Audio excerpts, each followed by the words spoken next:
Hi, everybody. So this next unit is Unit 1.5, and as you can see, this is called the Human Environment Interaction. And so it's just kind of a preview of how people interact with their environment and how they might try to change their environment to make their lives better. And so that's kind of what this one's about. So let's go ahead and get started. Here are the topics we'll be covering. So it's always easy to kind of look down here at the bottom. So we're going to be looking at nature and society and how we deal with sustainability and natural resources and land use. And then a couple of new theories that we're going to be talking about. One is called environmental determinism, and the other is called possibilism. And so those are two of our first theories that we'll be getting into. So let's go ahead and get started. So when we talk about the human environment interaction, this is just the relationship that people have with their surroundings. And it is at the heart of what human geography is all about. Why do we do what we do, where we do? And the environment has a lot to do with that. So when we look at this thing, cultural ecology, that is the study of how we adapt to the environment. And you can look around to a lot of different places and see different ways that people uh, react to their environment. So two of the big theories that have come out are environmental determinism and possibilism. And so these are kind of the polar opposites. So when we look at environmental determinism, that says that the environment is the thing that dictates how a society evolves in terms of their economy and their political structure. All right. And so this theory became popular early 1900s, and it was used, well, I'm sorry, even before that, but it was used during colonial times, which is well before the 1900s, obviously. It was used before that, sometimes in a derogatory way towards certain groups of people, okay? So sometimes this has had a racial bias to it to say, look at the world and say, look, let's take a look at the wealthy parts of the world and the not wealthy parts of the world, and the environment has caused people to form certain habits that make them like they are. And so this theory was used in a not kind way for a while. There is this new neo environmental determinism, and again, it's just the focus that is it the environment that causes all of these changes in an economy and in a political system to happen. All right. And so that's environmental determinism. And so possibilism says that we acknowledge that the environment plays a role, but there's a lot of other ways that we respond to overcome environmental challenges. All right. And so a lot of that depends on people's beliefs. It depends on their goals. It depends on the technologies they have available.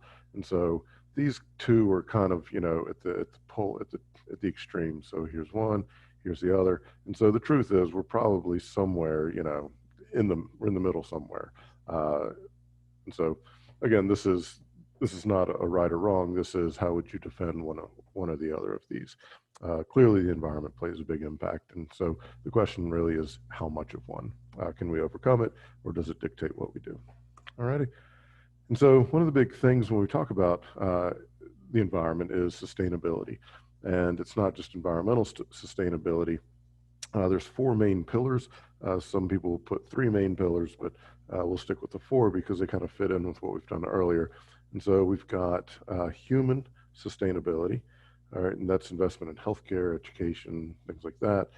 Social sustainability, environmental, and then economic. And I want you to take note, these are very closely associated with our ESPN goals or ESPN analysis, okay? And so let's take a look at human sustainability, and this would be things like access to health and education, access to services, access to good nutrition, knowledge and skills, and so those are all things that would help uh, sustain us and give us a higher quality of life. All right. Social sustainability is things like social cohesion, honesty, the importance of relationships, and so you can see here's just a couple of different uh, words that are kind of associated. A couple of different things though. So this is in Mongolia. This is a name. This is a game that I just saw a few months ago, but and I'll tell you about it in just a second, but I do want you to see the crowds, okay? And so this is that cohesion among people, relationships among people. And so, you can look around any different country in the world, and we have this kind of thing. This is an interesting game. They cut the head off of a sheep or a goat, uh, and then these folks ride on horses and try to get the goat's body into a barrel of some sort. So bazooka, I think is the name of it. But anyway, but the idea is that we all have these kind of things that bring us all together. Football or baseball or basketball here, pick your culture, and we'll have those things. And then we see down here, this is when we talk about cohesion. This is where the U.S. is having some troubles right now. Definitely, lots of protests, some violence, and so our social cohesion is facing challenges that we haven't faced in a while. So, but that's that one. Environmental sustainability, clearly, our natural resources. So this is a picture of China, a city in China, somewhere about 10 years ago. And so you can see the level of pollution. And so before we get too judgmental of this, though, I want you to take note over here. This is a picture in the U.S. During our big growth phase, during the Industrial Revolution. Sorry about that. And so, we've both countries have been through similar things. Ours happened first, but the question I want you to think about is why are these things happening? And it all gets to the next slide, really, of these countries have a goal of economic growth. And so the idea of sustainability is environmental sustainability. Can you achieve that growth and still maintain the environment? Okay, because remember, when we talk about sustainability, it is, can you get what you need from Earth or other parts, and if it's social, whatever, but can you get what you need and not sacrifice what's needed by future generations? All right, so you can see water pollution up here. And here's one way. So when we talk about environmental sustainability, if anybody's seen the show, these are people who catch crab in Alaska. And so one way to maintain the sustainability, and this bleeds in with economic as well, but if we have, if this is all the crabs that they are catching in Alaska, if they go out and fish everything, if everybody's allowed to do what they want, all the fish disappear, all the crabs disappear. And so governments come in and set laws and say, look, you can only catch this many. We're going to leave it so it's a sustainable amount because next summer we want to come back and hopefully there will still be enough there for everybody. So anyway, and so economic sustainability, a couple of different things. Is a country innovative? Do we come up with new technologies, things like that, that helps keep us sustainable? What are the resources that we're using? Also, are they diversified in their economy, or are they what we call a single commodity country? And so if you think about a country that only has oil and that's their own big economy, when the market for oil drops, it's devastating to a country. Same thing for coffee. If a country is reliant solely on one product, then that can be very dangerous, and that's not necessarily sustainable. You want to look at the measures of inequality in a country. Is that a sustainable level going forward? Things like minimum wage. So this is a map of minimum wage in the U.S.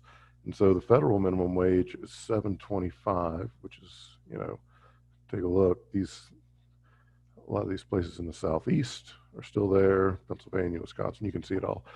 Arizona, we are at $12. And so are these wages sustainable? Can you sustain at $7.25, or are those laws that need to be, those wages that need to be increased? And so again, those are partly political debates and partly economic debates. All right, natural resources system's pretty straightforward.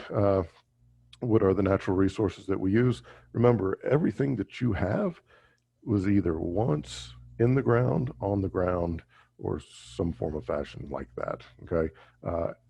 The computer that you're watching, all these pieces were in the ground somewhere, and they've just been manipulated by us to turn it into things that we like, all right? And so when we have these natural resources, we try to figure out ways to use them that will improve the quality of our lives, all righty? So you can kind of get a gist of all the different stuff here. Land use. This is one of the last topics we'll talk about. So land use is just how does an area, a country or a city or a state or whatever, how do they use the land around them to satisfy their wants and needs, okay? And so you can see this is a land use plan. And so a couple of different things. We talk about land use planning, that's a little bit different. So this would be like a city planning how they're going to lay out, how they're going to use different parts of their land. And so you can see here they have agriculture, business, landfill, commercial, all that kind of stuff over here. But land use in general is a broader topic about how an area uses the land for the resources that they need. So then finally, we have this thing called the built environment, and you can see this is the landscape that humans create.